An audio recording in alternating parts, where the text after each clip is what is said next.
जिक्र इनका करना है खबरदार, कहीं तौहीने ख्वाब ना हो जाए। इस जिक्र की कोशिश में कहीं तेरी कहानी बेनकाब ना हो जाए।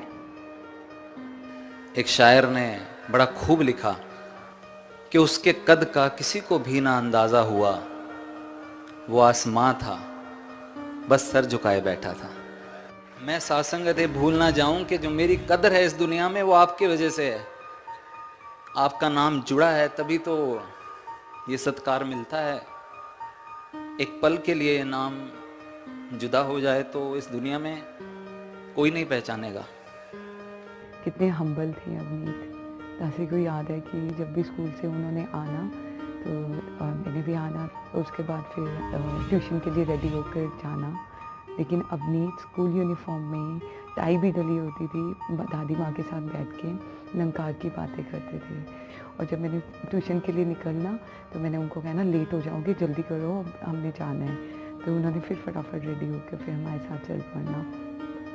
अवनीत बहुत अच्छे क्रिकेटर थे। उनको नेशनल्स के लिए सिलेक्ट करने के लिए उनके एकेडमी में टीम ने आना था।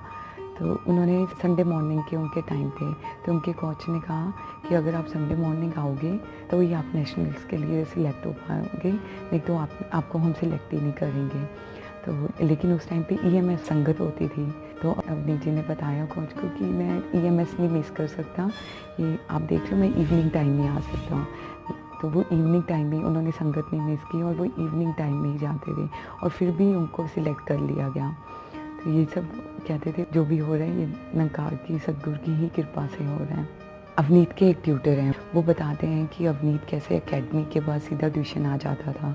वही एकेडमी वाली क्रिकेटर के यूनिफॉर्म में, उसी में ही मिट्टी लगी होती थी और कैसे वहाँ पर आकर सरप्राइज़ टेस्ट होता था। सरप्राइज़ टेस्ट में भी वो फुल मार्क्स ले लेता था और वो उनके जो बैचमेट थे उनको भी यही बात बताते थे कि इसे देखो ये स्पोर्ट्स को भी इतना टाइम देता है और साथ में एकेडमिक्स में भी ये इतना अच्छा है। हमें तो ये भी पता है कि ये संगत को भी पूरा टाइम देता था और कैसे ये संगत को और स्पोर्ट्स को और एकेडमिक्स को सबको किस तरह बैलेंस करते हुए इन्होंने किस तरह अपना जीवन व्यतीत किया है। हमेशा एक दूसरे के लिए रुकना, सबको साथ लेकर चलना। कभी भी ऐसा नहीं हुआ कि हुजूर कहीं चले गए हों और हम पीछे रह गए हों। Every time and at the same time I feel so small कि हर वक्त हुजूर को ही रुकना पड़ा और हम ही लेट थे। बाबा जी bless us all that the vision you have, the vision you shared with us, youth, we know how many sacrifices all the saints have given to bring our mission so far. आज इतना बड़ा परिवार बन गया है। Now the responsibility is on our shoulders कि हम भी वो sacrifices, हम भी वो सेवाएं कर पाएं जैसे उन महापुरुषों ने करी। मुझे एक रोल मिला है बस। I am not the director, director is God. Is just given me this role to play in this world. मैं सिर्फ वो रोल अदा करूं और वो अगर मेरा गुरु, मेरे पास एक लॉर्ड मास्टर है, मुझे बता रहा है कि वो रोल ऐसे प्ले करना है, डायरेक्टर बताता है, हमें ब्रीफिंग देता है कि मैं इस कैरेक्टर से ये चाहता हूँ, मैं सिर्फ वो रोल अदा करूँ। कि अगर रिश्ता कायम करने से ही प्यार उमड़ेगा तो रिश्ता कैसे कायम करूं? अब सबके पास जाऊं, हर एक इंसान के पास जाकर रिश्ता कैसे कायम करूं? जो मुझसे रोज मिलता है, मेरा पड़ोसी, मेरा कलीग, सबसे कैसे रिश्ता कायम करूं? तो कन्वीनियंस ये है, किसी ऐसे से रिश्ता कायम कर लेता हूं, किसी ऐसे शख्स से, किसी ऐसी शक्ति से जिसका रिश्ता सबके साथ हो।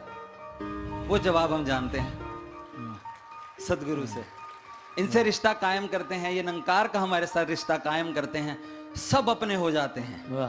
तेरी होकर सब दुनिया भी मेरी हो गई, अपनी चीज को नुकसान भला कोई कैसे पहुंचाए। खुदगर्जियों की भीड़ से चल, निकल के चल, तकती हैं तुझको रहमतें, चल निकल के चल। और क्या मांगू, हमें आप जी की शिक्षा है, आपके वचन याद रहेंगे तो और कोई चीज़ मांगने की रह ही नहीं जाती। बख्शिश करो कि मन में मांग भी ना आए कि मैं मांग लूं, जो आपने नवाजा है उसको, उसका सिर्फ और सिर्फ शुक्रगुजार रहूं और ह्यूमिलिटी, हम्बलनेस हमेशा ही जीवन में बरकरार रहे। जैसा जीवन आप चाहते हो सबका जीवन ऐसा बन जाए। उनका किरदार ही ऐसा था कि एकदम वो गुस्तिक की डेफिनेशन को लाइफ में उतारा हुआ था पूरा अभिनीत जी ने। और हालांकि सिर्फ मुझे एज अ वाइफ तो सिर्फ 11 महीने मिले उनके साथ जो उनको इतने क्लोजली देख पाई मैं, पर तब भी उसमें एक एक पल पे ऐसे समझ में आता था जिस तरह वो अपनी बातें भी समझाते थे कि उनके लिए 24 घंटे सिर्फ निरंकार की बातें, गुरमत की राह पे चलने वाली शिक्षाएं और उसी तरह पे ही उनका हमेशा ट्रैक रहता था। दुनियावी रूप में तो अवनीत जी वैसे सन इन लॉ थे भाभी जी के, पर उन्होंने कभी भी ना वो हक खुद रखा और उसको कभी भी शो भी नहीं होने देते थे, अंदर से फील भी नहीं करते थे। वो हमेशा एक ही बात बोलते थे कि मैं सिर्फ इनके दर का एक दास हूँ और अगर इनके साथ एक कमरे में भी खड़े होने का भाग्य मिल रहा है तो वो भी बहुत बड़ी बात है। ऐसे भी ना खड़ा हो जाऊं कि बहुत ही कैजुअल रहूं, मुझे वो भय होना चाहिए हमेशा। और जब तक सद्गुरु अगर सामने है तो एक एक वर्ड को भी वो तोल कर ही मुंह से बाहर निकालते थे। और वो सिर्फ सद्गुरु के सामने होने की बात नहीं है, जब वो नहीं भी होते थे सामने तो भी बोलते थे कि निरंकार रूप में हमेशा हाजिर हैं।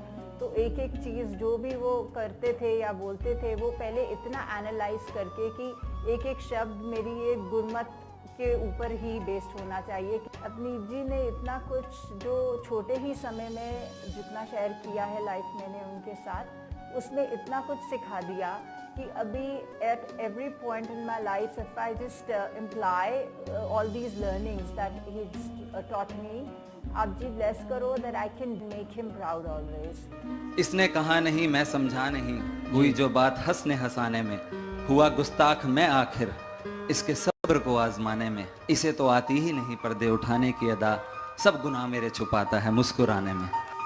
जैसे अभी भी आपने अभिनीत को सुना, उसी सादगी और सहजता के साथ केवल कृतज्ञता का भाव, केवल साथ संगत की चरण रज, केवल विनम्रता का भाव ही मांगा।